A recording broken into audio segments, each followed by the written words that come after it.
가능성 때문입니다. 화성에 생명이 있다면 우주 곳곳에 생명이 존재할 것이다. 태양계에서만 2개의 행성에서 생명체가 존재한다면 우주 전체에 여러 생명체가 존재하느냐는 질문에 대해 긍정적인 결론을 내릴 수 있겠죠. 화성 탐사의 최후의 성배는 바로 생명체를 발견하는 겁니다. 말하자면 2번째 창세기죠. 2 행성에서 생명체가 나타났을까요? 지구의 생명체와는 다른 형태로 진화했을까요? 피터 스미스는 7차례에 걸쳐 화성 탐사선 파견에 참여했다. 그 결과 그는 화성에 도달하는 일이 얼마나 어려운지 깨달았다.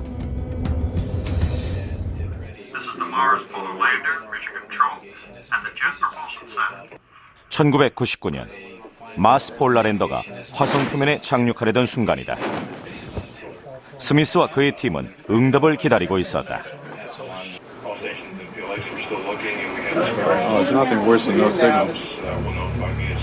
계속 기다렸지만 신호는 오지 않았다.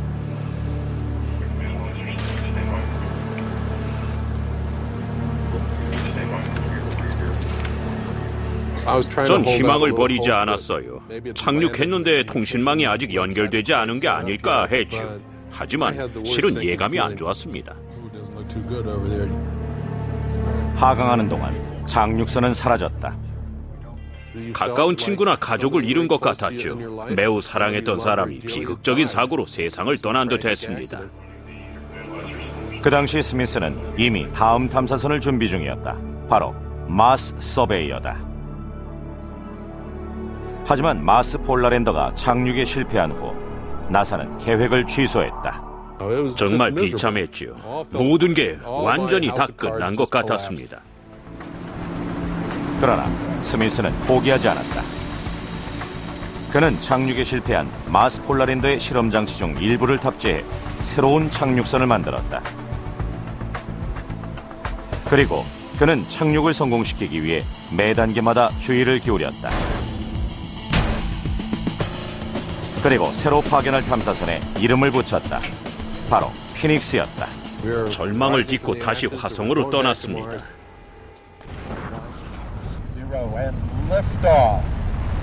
그래서 피닉스, 불사조죠. 탐사선을 보내는 건 태양계로 골프공을 날리는 것과 같습니다. 홀인원이 가능할까요?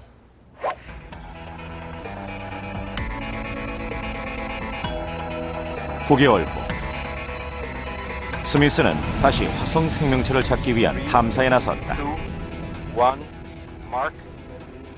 여기는 나사 제트 추진 연구소의 관제센터. 피닉스가 착륙한다면 모두 이 자리에 있는 엔지니어들 덕분이다. 하지만 그 누구도 결과를 확신할 수 없다. 20 meters, 50 meters, just standing by for touchdown. Touchdown signal detected. 마침내 피터 스미스가 화성에 도착했다. 세상에, 성공이었습니다. 화성에서 새로운 발견을 할 수 있는 기회를 얻은 거죠. 정말 짜릿했습니다. 피닉스가 착륙한 만큼 나사는 피터 스미스가 재직 중인 애리조나 대학교의 과학자들과 함께 탐사를 지휘했다. 피닉스는 화성의 북극권에 있다. 불과 석 달 후면 극지방에 겨울이 시작돼 해가 뜨지 않을 것이다. 그렇게 되면 착륙선의 전원 공급도 차단되게 된다. 시간이 그리 많지 않다. 지금까지 화성 탐사 시도는 39번에 달했다. 그러나 착륙에 성공한 것은 단 7차례. 그래서 이번 탐사는 그 의미가 아주 크다. 최초의 시도를 한 것은 구소련이었다. 1960년대 구소련은 8차례 탐사선을 발사했다. 그러나 모두 실패였다. 화성 표면을 가까이에서 보게 된 것은 1970년대 쌍둥이 탐사선인 바이킹 1, 2호가 착륙하면서부터다. 각각의 탐사선에는 6천만 달러 가치의 생명 감지 장비가 탑재돼 있었다. 당시로서는 획기적인 장비였다. 유기물의 존재를 확인하기 위해 토양을 테스트하는 장비였다.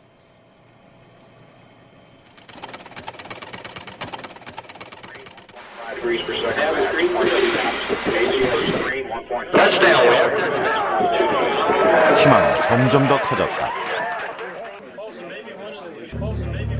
그러나 전송된 사진에서는 생명체의 흔적을 찾아볼 수 없었다. 실험이 계속될수록 결과는 더더욱 암울했다. 그곳은 생명체의 흔적을 조금도 찾아볼 수 없는 황량한 사막이었습니다. 40억 년 전에는 어땠을지 모르지만 오늘날의 화성에는 생명체가 자랄 만한 성분이 결여돼 있었죠.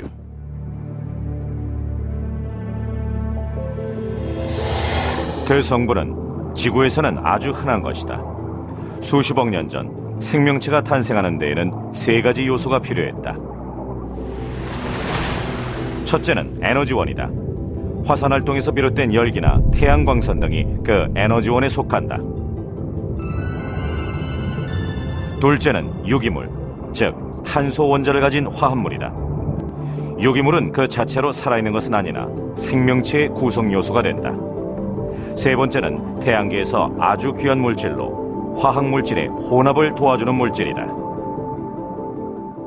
생명체에게 가장 중요한 요소는 물입니다. 특히 태양계에서는 액체 상태의 물이 생명체에 있어 가장 결정적인 요건이죠. 태양계의 다른 행성에도 에너지원이나 탄소는 흔히 있지만 물은 아주 드뭅니다.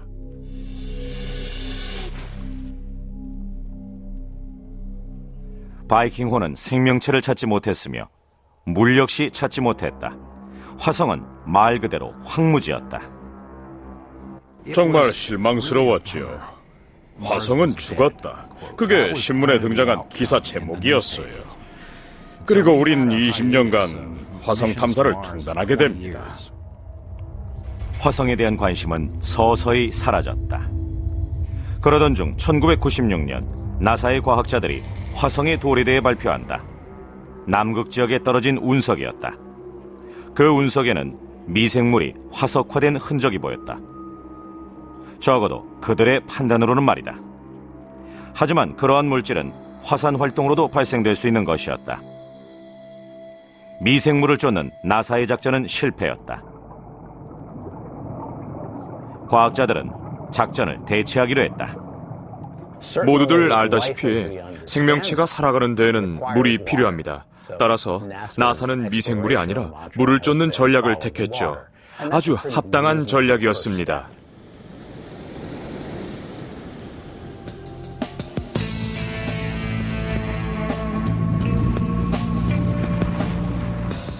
(2004년) 나사는 화성 표면에 로봇을 착륙시킨다. 모두 2대였다. 스피릿과 오퍼튜너티가 화성 표면을 돌아다닐 바로 그 로봇들이다. 드디어 물을 찾기 위한 탐험이 시작된 것이다. 오퍼튜너티는 메리디아니 평원에 착륙했다. 그리고 최초의 놀라운 사진이 전송된다. 기존의 사진에서는 사막처럼 황량한 모습이 전부였다. 그러나 이 사진에서는 멀지 않은 곳에 기반함이 보였다. 이것은 최초의 발견이었다. Holy smokes. I'm sorry. I'm just blown away by this. 기반함에는 오랜 역사가 녹아있다. 총책임자 스티브 스콰이어스에겐 꿈의 발견이나 다름없었다. This is the sweetest spot I've ever seen. That outcrop in the distance is just out of this world. I can't wait to get there. 화성의 돌은 대부분 용암류입니다. 하지만 이건 다르죠. 적어도 우리가 지금까지 봤던